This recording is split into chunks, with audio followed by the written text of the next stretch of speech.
28 ans plus tard nous laisse presque avec autant de questions que de réponses. 28 ans plus tard, le Temple des Os devra y répondre.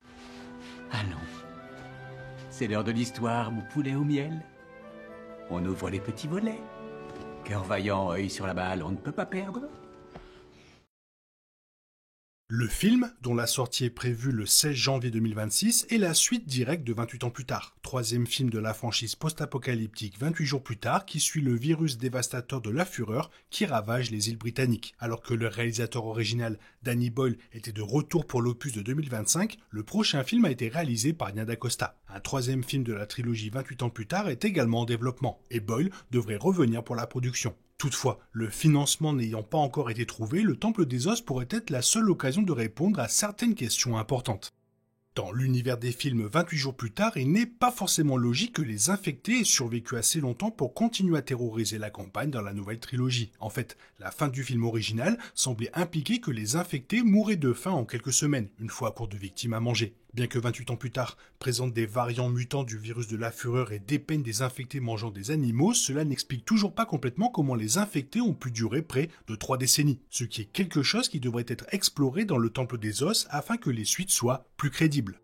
L'un des lieux clés de 28 ans plus tard est l'île de Lindisfarne, reliée au continent par une digue accessible uniquement à marée basse. Cet isolement semble avoir donné à la communauté le temps de construire des fortifications et d'empêcher le virus de la fureur de s'installer. Toutefois, le virus se propage si rapidement que des questions subsistent quant à la manière dont Lindisfarne est devenue une enclave aussi sûre. Cette histoire pourrait être explorée dans la séquence d'ouverture du Temple des Os, qui se déroulerait 28 ans plus tôt, avant les événements principaux du film, si la tradition de la franchise est respectée.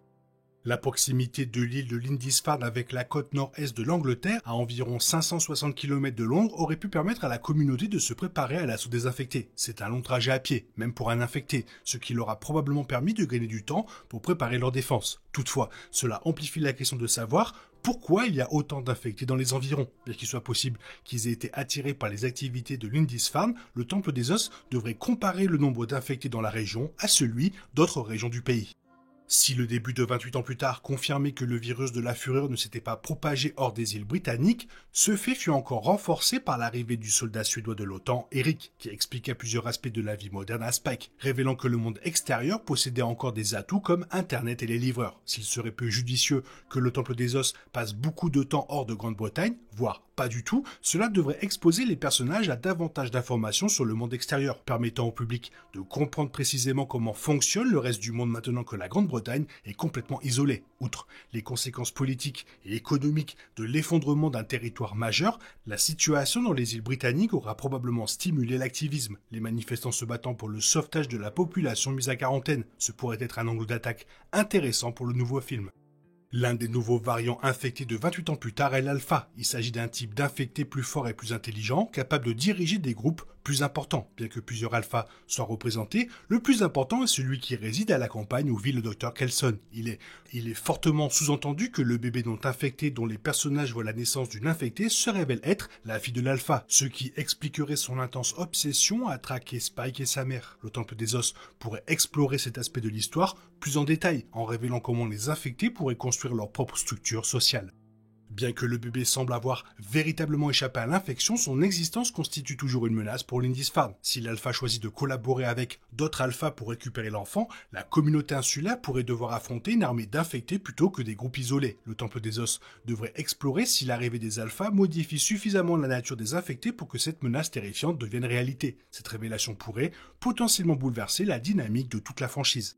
Le personnage de Sir Jimmy Crystal dans 28 ans plus tard représente une menace encore plus immédiate que les infectés. On ne l'aperçoit que brièvement dans le film, mais ses activités sont évoquées tout au long du film, notamment dans une scène où Spike et son père découvrent le corps pendu de l'une de ses victimes. Il est fort probable que Jimmy et sa secte soient largement mis en avant dans le prochain film. Ce faisant, ils devraient révéler précisément leur objectif, afin que le public comprenne la nature exacte des ennuis dans laquelle Spike se retrouve.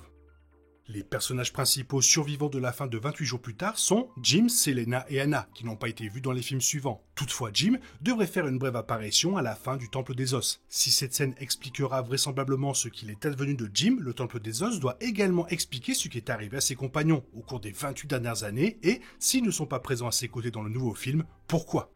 28 ans plus tard, a revisité la fin de 28 semaines plus tard, révélant que les infectés aperçus en train de courir à travers Paris ont été rapidement détruits, sauvant l'Europe continentale du virus. Toutefois, la suite n'a pas révélé ce qui est arrivé aux frères et sœurs Tammy et Andy, qui ont survécu de justesse à une tentative désastreuse de repeuplement de l'Angleterre. Andy étant porteur sain du virus, il semble que le virus ait commencé à se propager en France à cause de lui. Toutefois, la survie de l'Europe continentale signifie qu'il a probablement été neutralisé d'une manière qui devrait être expliquée par le Temple des Os. Si le Temple des Os explique comment les infectés ont survécu si longtemps, il pourrait également révéler qu'ils peuvent encore disparaître, comme le suggère la fin de 28 jours plus tard. Si tel est le cas, cela pourrait également ouvrir la voie à une fin possible de ce fléau dévastateur. Si, au contraire, la franchise choisit une tournure plus sombre, 28 ans plus tard, le Temple des Os pourrait marquer le début d'un renversement de situation, où la Grande-Bretagne deviendrait l'un des endroits les plus sûrs de la planète, tandis que le virus de la fureur commencerait à se propager ailleurs dans le monde. Étant donné les réactions après 28 ans plus tard, il faut répondre à ce qui s'est passé avec les personnages des films précédents. Sinon, les gens ils vont être perdus. Toi, qu'est-ce que tu en penses? Fais-moi part de ton avis dans la zone commentaire. Sinon, comme d'habitude, bisous bisous d'infecté, bye bye. Il est impossible de compter sur les autres de nos jours. On est obligé de tout faire soi-même. Je me trompe? Rien de grave. J'avais tout prévu. Où va le monde? Je vous le demande.